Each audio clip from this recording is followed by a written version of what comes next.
Graças e paz, queridos.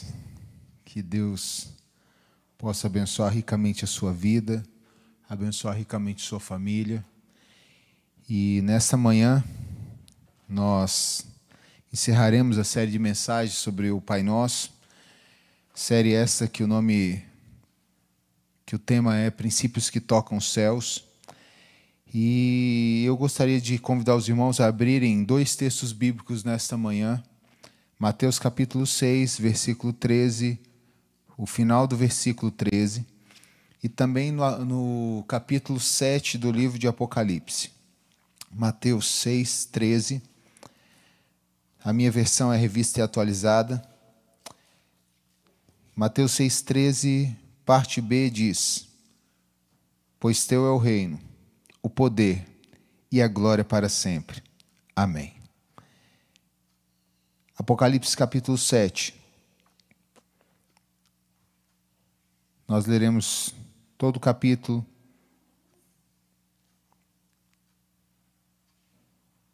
Que diz assim: Depois disso vi 4 anjos em pé, nos 4 cantos da terra, conservando seguros os 4 ventos da terra, para que nenhum vento soprasse sobre a terra, nem sobre o mar, nem sobre árvore alguma. Vi outro anjo que subia do nascente do sol, tendo o selo do Deus vivo, e clamou em grande voz aos 4 anjos, aqueles aos quais fora dado fazer dano à terra e ao mar, dizendo: Não danifiqueis nem a terra, nem o mar, nem as árvores, até selarmos na fronte os servos do nosso Deus. Então ouvi o número dos que foram selados, que eram 144.000, de todas as tribos dos filhos de Israel.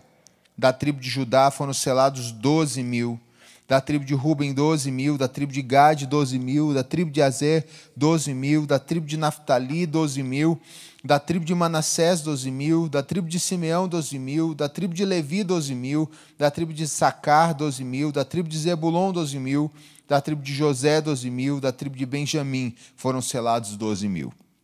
Depois dessas coisas, vi e eis que grande multidão, que ninguém podia numerar, de todas as nações, tribos, povos e línguas, em pé, diante do trono e diante do Cordeiro, vestidos de vestiduras brancas, com palmas nas mãos.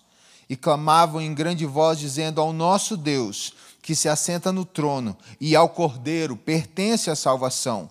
Todos os anjos estavam de pé, rodeando o trono, os anciãos e os 4 seres viventes, e ante o trono se prostraram sobre o seu rosto e adoraram a Deus, dizendo: Amém. O louvor e a glória, a sabedoria e as ações de graças, e a honra e o poder e a força sejam ao nosso Deus, pelos séculos dos séculos. Amém. Um dos anciãos tomou a palavra, dizendo: Estes que se vestem de vestiduras brancas, quem são e de onde vieram? Respondi-lhe: Meu Senhor, tu sabes. Ele então me disse: São estes os que vêm da grande tribulação, lavaram suas vestiduras e as alvejaram no sangue do Cordeiro. Razão porque se acham diante do trono de Deus e o servem de dia e de noite no seu santuário. E aquele que se assenta no trono estenderá sobre eles o seu tabernáculo. Jamais terão fome, nunca mais terão sede, não cairá sobre eles o sol, nem ardor algum, pois o Cordeiro, que se encontra no meio do trono, os apacentará e os guiará para as fontes da água da vida, e Deus lhes enxugará dos olhos toda lágrima. A última mensagem dessa série tem como tema chamados para adorar. Mateus capítulo 6, dos versos 5 a 13, Jesus Cristo, 5 a 15, Jesus Cristo nos chama a entendermos sobre a oração. E durante 8 domingos que se passaram, 9 com esse, nós estivemos conversando sobre esse lindo texto que nos ensina princípios que tocam os céus. Jesus Cristo, na última petição dele, ensinando a oração, ele já não faz mais, então, ele termina com um louvor, ele termina com uma doxologia, ele termina com uma adoração. E ao fazer isso, quando ele nos chama a entendermos: Pois teu é o reino, o poder e a glória para sempre. Jesus Cristo nos convida, na oração do Pai Nosso, a vivermos uma vida de adoração. Nós fomos chamados para adorar, criados para isso.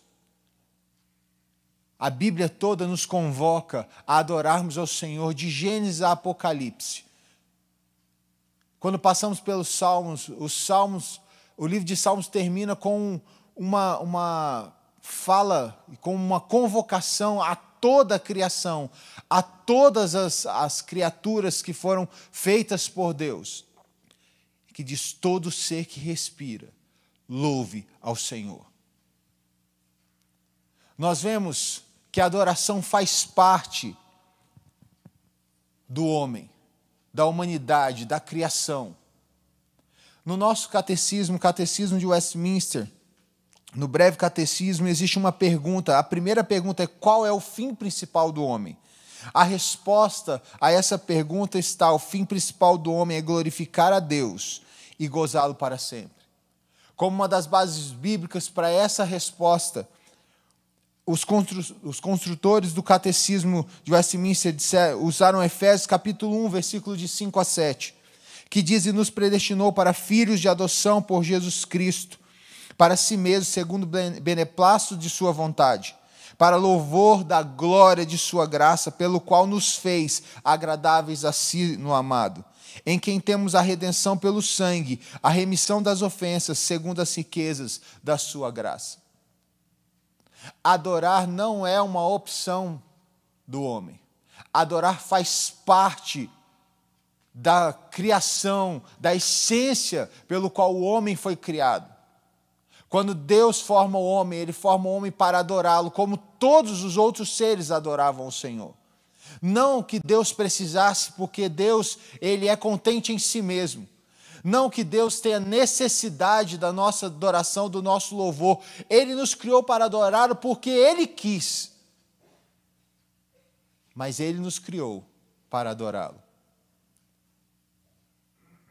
Só que a queda trouxe para a gente uma consequência enorme na nossa adoração. Outrora, quando nós nos dobrávamos diante de Deus, outrora, quando nós nos encontrávamos com Deus no jardim, o pecado trouxe para a gente uma outra consequência. Um ser humano que quis ser igual a Deus. E a partir do momento que o ser humano pecou, ele não deixou de adorar. O problema é que ele não conseguiu mais adorar verdadeiramente. Alguns estudiosos, teólogos, dizem que o homem não poderia ser chamado de homo sapiens, mas homo religiones.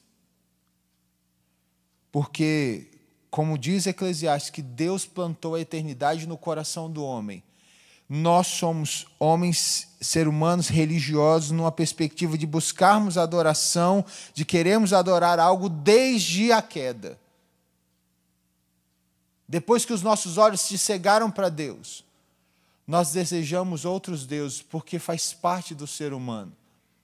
Um filósofo chamado Pascal diz que há um vazio no coração do homem tão grande, que só pode ser preenchido por alguém que é infinitamente maior do que esse vazio, e a esse alguém ele chama de Deus. O ser humano quer preencher esse vazio. Tanto é que Deus, por meio do profeta Jeremias, chama a nação de Israel para entender quais foram os seus pecados. E diz: 2 pecados vocês cometeram contra mim. Primeiro, vocês abandonaram a minha fonte das águas vivas. Depois, por consequência desse abandono e pela arrogância do coração de vocês, vocês decidiram cavar cisternas rotas que não retêm água. Existe uma diferença entre adoração e louvor nas Escrituras. Embora nós usemos essas palavras no mesmo contexto, elas não têm o mesmo significado. Louvor nas Escrituras, principalmente no Antigo Testamento, tem a ideia de levantar as mãos e se levantar e olhar para cima. A adoração tem um outro contexto: se dobrar de joelho e baixar a cabeça. E esse texto, o texto de Mateus capítulo 6, nos revela que o nosso propósito é adorar ao Senhor. Jesus Cristo nos convida a entendermos que tudo vem de Deus. Em Apocalipse ele diz: eu sou o alfa e o ômega, eu sou o princípio e o fim. Tudo está em Deus. O final dessa oração ele diz: pois teu é o reino, o poder e a glória para sempre. Ele se conecta, ele resume todas as petições que Jesus Cristo faz na oração do Pai Nosso. Em todos os momentos que Jesus Cristo ele conversa com Deus, ele agora diz: olha, o teu reino venha sobre nós. Ele diz: porque teu é o reino. Reino aqui é a palavra basileia. Basileia é o local ou a autoridade, a autorização para reinar. E só Deus tem essa autorização, porque a Bíblia diz que os céus proclamam a glória de Deus, que o firmamento anuncia as obras de suas mãos, que ele que está sentado no alto sublime trono, como diz em Isaías capítulo 6, como lemos hoje, ele também tem as abas das suas vestes tocando a terra e a sua glória sendo derramada por toda a terra. A terra a criação o local do reino de Deus. Todas as coisas criadas, nos céus e na terra, estão debaixo da autoridade desse rei. E só ele tem autoridade para reinar. Jesus Cristo fala, então, dá-nos o pão de cada dia. Revelando, então, agora o poder de Deus. E poder aqui, no grego, é a palavra dunamis. A palavra dunamis significa, tem três ideias muito fortes. A ideia de uma força impulsionadora, uma força constante, perpétua, e também uma força incontrolável. Só há um Deus que pode ter essa força. E esse Deus se revelou em Cristo Jesus, e é esse Deus que tem poder de ressuscitar mortos, esse Deus que tem poder de curar pessoas, enfermidades, é esse Deus que tem poder de perdoar pecados. Por isso Jesus Cristo diz: olha, perdoe as nossas dívidas, porque só há um Deus que pode perdoar os nossos pecados. Porque a força dele, o poder dele, se revela também na glória dele. Alguns estudiosos, ao falarem sobre a glória de Deus, diz que a glória é a santidade de Deus visível. É a santidade de Deus sendo apresentada para o ser humano. E eles tiram isso do Antigo Testamento, quando dizia que a glória do Senhor se revelou. Como lemos em Isaías capítulo 6. A palavra glória é a palavra doxa em grego. E essa palavra tem alguns significados também muito importantes para a gente. Esplendor, beleza, algo que é visivelmente glorioso. Reputação e trazer honra. Esse texto, quando Jesus Cristo nos chama a reconhecer que tudo vem de Deus, tudo vai para Deus, tudo sai de Deus, nós dependemos completamente de Deus. Jesus Cristo revela para nós que o nosso propósito, a adoração, é o propósito da nossa existência. Por quê? Porque se a adoração é nos dobrarmos, é nos humilharmos, revela então Jesus Cristo nos ensina a partir desse reconhecimento, a partir desta fala, desse momento que ele diz: pois teu é o reino, o poder e a glória para sempre, que não existe forma de não existe possibilidade de adorarmos a Deus verdadeiramente se nós não tivermos os nossos corações humilhados, entendemos que nada provém das nossas vidas, que tudo que é de bom, tudo que é perfeito, tudo que é belo, tudo que existe de melhor melhor dado a nós. Isso vem de Deus. É Ele que precisa receber a nossa honra, o nosso louvor e a nossa adoração. Nós precisamos reconhecer isso, para não vivermos uma vida de uma salvação auto-justificada. Uma salvação pela obra, porque eu sou bom, porque eu faço isso, porque eu faço aquilo. Deus me abençoou porque eu barganhei com Ele, porque eu mereci isso.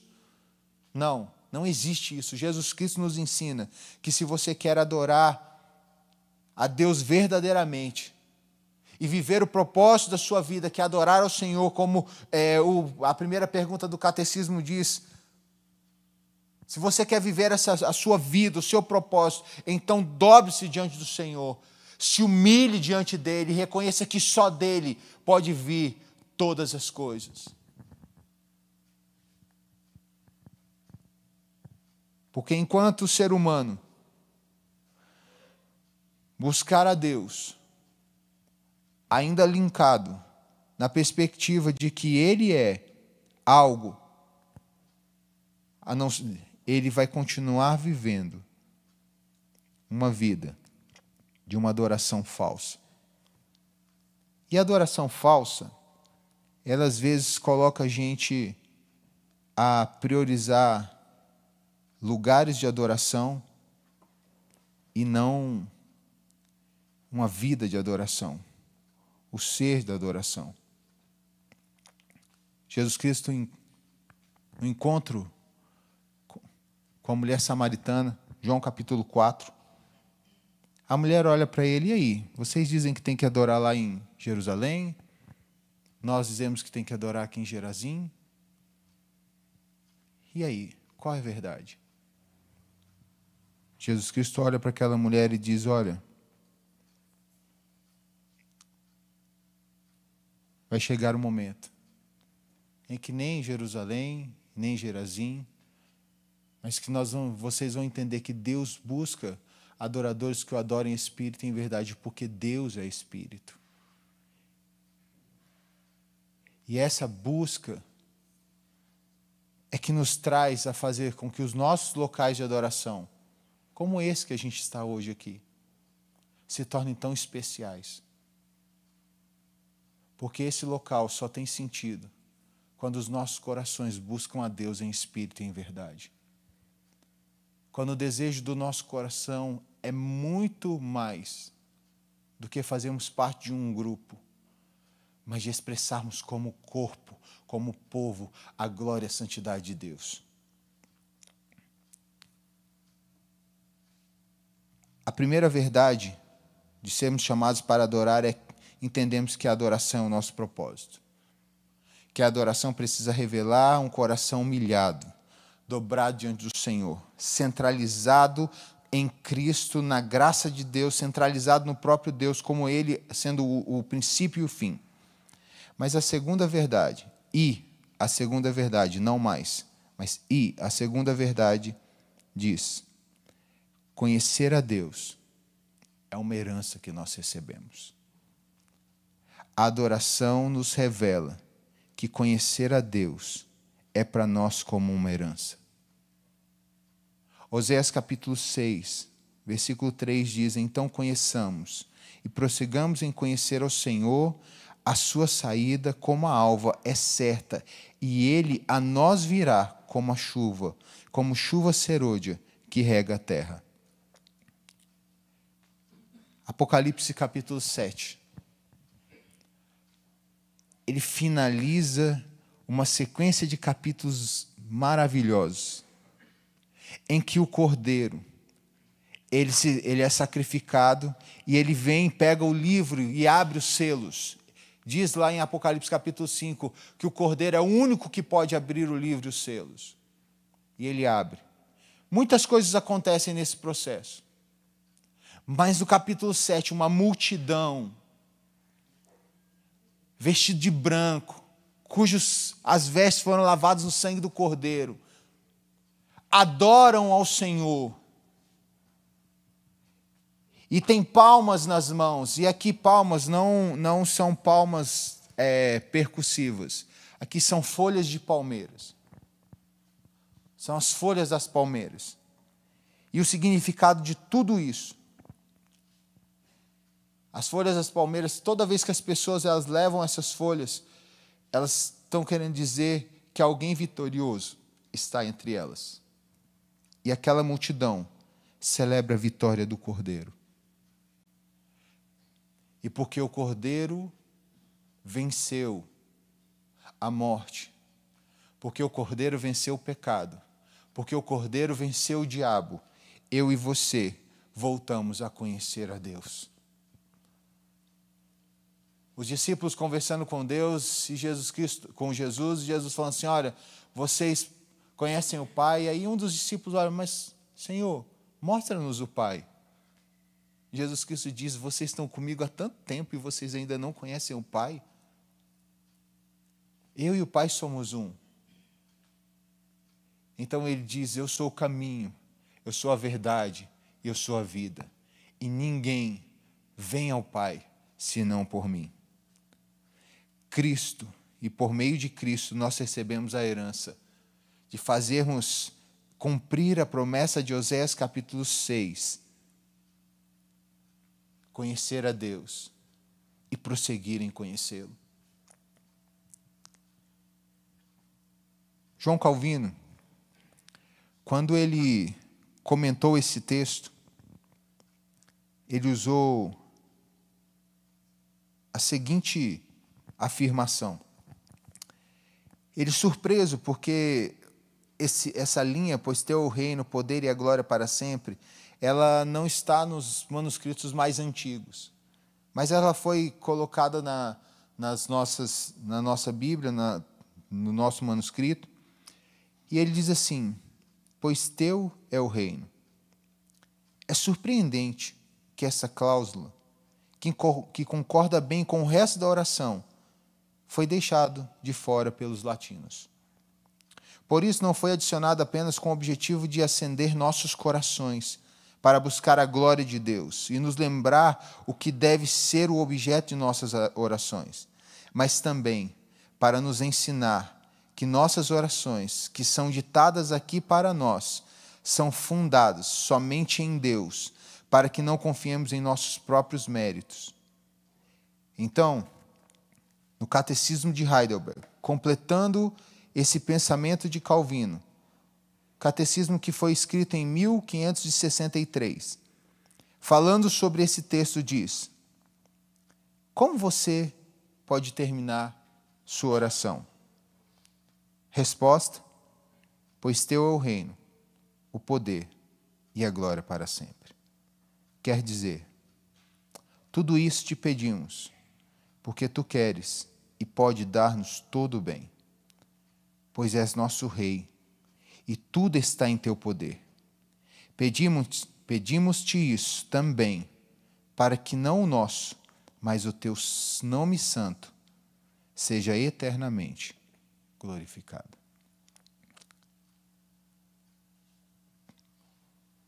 Cristo Jesus nos ensina nesta linda oração e finaliza que toda a nossa vida ela tem início, meio e finalidade para adorarmos ao Senhor.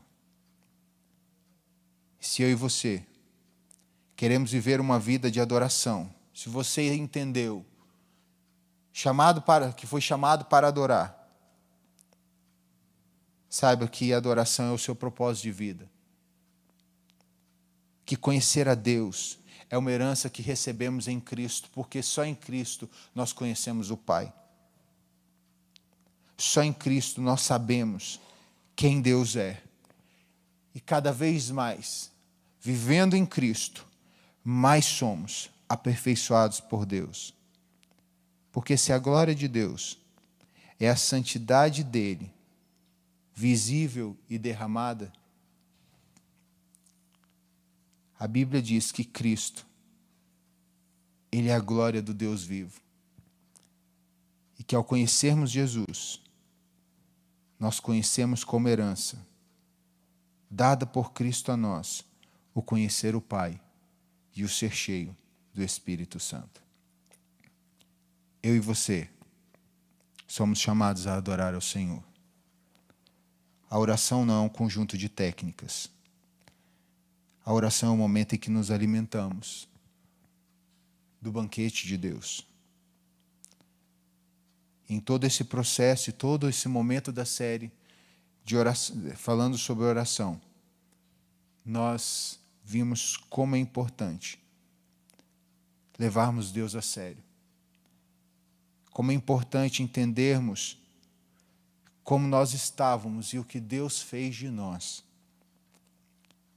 Porque quando nós olhamos todo o projeto da salvação que Deus fez, nós só conseguimos ter o mesmo o desejo que os irmãos em Apocalipse capítulo 7, que é adorar ao Senhor e clamar ao mundo que o Cordeiro foi vitorioso. Que a nossa vida inicie e finalize em Deus, para a glória de Deus. Pois teu é o reino, Senhor, o poder e a glória para sempre. Pois tu tens a autoridade para reinar. Tu tens uma força que impulsiona, que é constante e que é absoluta. E a tua santidade banhou as nossas vidas. E nós queremos te conhecer e prosseguir em te conhecer. Oremos. Deus, nós te louvamos porque o Senhor nos chamou das trevas para a maravilhosa luz. Estávamos perdidos, mas Cristo, e por meio de Cristo, nós voltamos a ver e a viver a verdadeira adoração. Nossas vidas estão nas tuas mãos. Nós nos rendemos a ti, Senhor. Não queremos, ó Pai, tomar o lugar que é teu. Toda honra, toda glória, todo louvor e toda adoração seja para ti. Que as nossas vidas, elas tenham como propósito estar sempre dobrados diante do Senhor e revelando ao mundo o Deus que nos chamou das trevas para a maravilhosa luz. Obrigado, Senhor Jesus, porque só em Ti, o Cordeiro de Deus, é que nós podemos adorar verdadeiramente ao Senhor.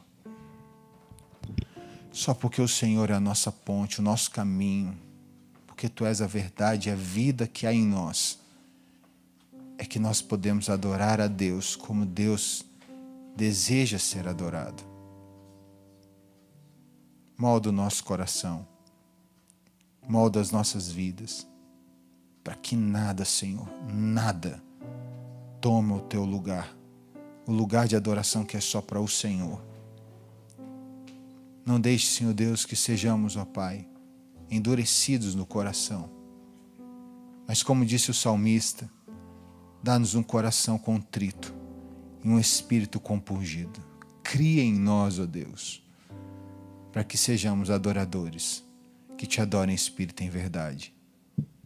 Para que o nosso encontro na Tua casa seja um encontro para termos, ó Deus, a mesma visão que Isaías teve. Para ser o mesmo encontro, Senhor Deus, que os nossos irmãos e irmãs que estão diante do Cordeiro, ó Pai, depois da grande tribulação em Apocalipse capítulo 7, ao reunidos, ó Deus, como um só povo, dizem ao Cordeiro, seja todo louvor, para que seja uma reunião, um ajuntamento, Senhor Deus, de celebração da vitória do Cordeiro. Celebramos, ó Pai, a vitória que o Senhor tem dado, Deus vivo, à nossa nação, ó Deus, e ao mundo por meio dessa vacina que está sendo testada. Ó Deus, temos acompanhado, Senhor, os bons resultados dela.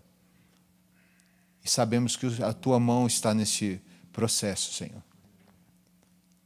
E logo mais, ó Deus, o Teu povo estará junto aqui para glorificar o Teu nome, Senhor Deus, como um exército com bandeiras nas mãos, para dizer ao Senhor, nós Te louvamos, Deus, porque o Senhor ouve o nosso clamor. como teu povo, te buscarmos, ó Deus. Abençoa a tua igreja. Abençoa, Senhor Deus, ó Pai, a nossa nação. E agora, povo do nosso Senhor e Salvador Jesus Cristo, que seja a graça do nosso Senhor Jesus, seja o amor de Deus Pai e a comunhão, a amizade, o consolo do Santo Espírito sobre sua vida, meu irmão e minha irmã, e sobre todo o povo de Deus, por toda a terra, e o povo de Deus diz: amém e amém, Deus.